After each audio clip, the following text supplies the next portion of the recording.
Welcome back. So there's this new report out this morning that says that Joe Biden, the vice president, and his son Beau, in the months before Beau died of brain cancer, encouraged his father to run for president. Will that plea be enough to spur Biden to challenge Hillary Clinton?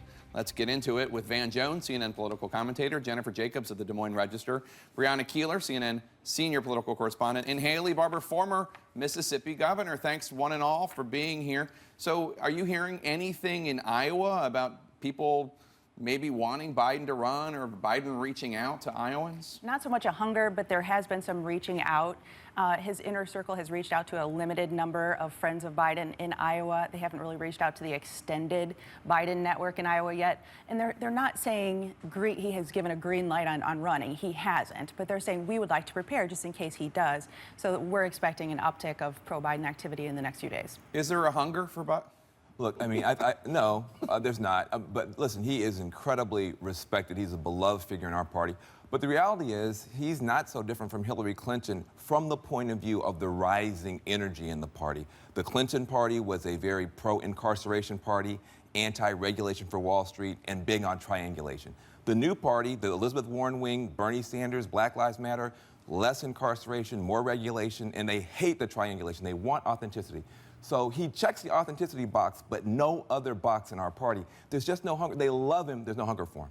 Do you think that he could be a credible candidate if he got the nomination? Well, I think if Hillary Clinton doesn't win the nomination, she's going to lose it to somebody like Joe Biden or John Kerry. I don't think she's going to lose it to Bernie Sanders. Reminds me of 1968 when you had Senator McCarthy kick Johnson out, but it was Hubert Humphrey that got the nomination, and it would have been Robert Kennedy. It is, I think, too soon to say whether he is going to mount a run, and we understand that the decision will come sometime in early September. I think that's the new timeline, so that's been pushed. But I also think we know that he's having some conversations with those who are close to him, even if some of it is just listening to people who want him to run, and he's not ruling it out. So I think a few months ago, in recent months, you might have said, you know, I really thought it was unlikely that he would mount a run, but he isn't ruling it out, and nor should he if he's looking at the polls. Hillary Clinton, in the most recent Quinnipiac University poll, 57% of those surveyed say they don't trust her. 52% said they don't think that she cares about their problems. And you look at how Biden is registering, and it's exactly the flip side. Nearly 6 in 10 Americans say they trust him and that they believe that he cares about their problems. Governor, as somebody who has thought about running for president in the past, is it too late for somebody like Joe Biden to get into the race? Not really. I don't think it's too late for him or for Kerry or for Elizabeth Warren, for that matter.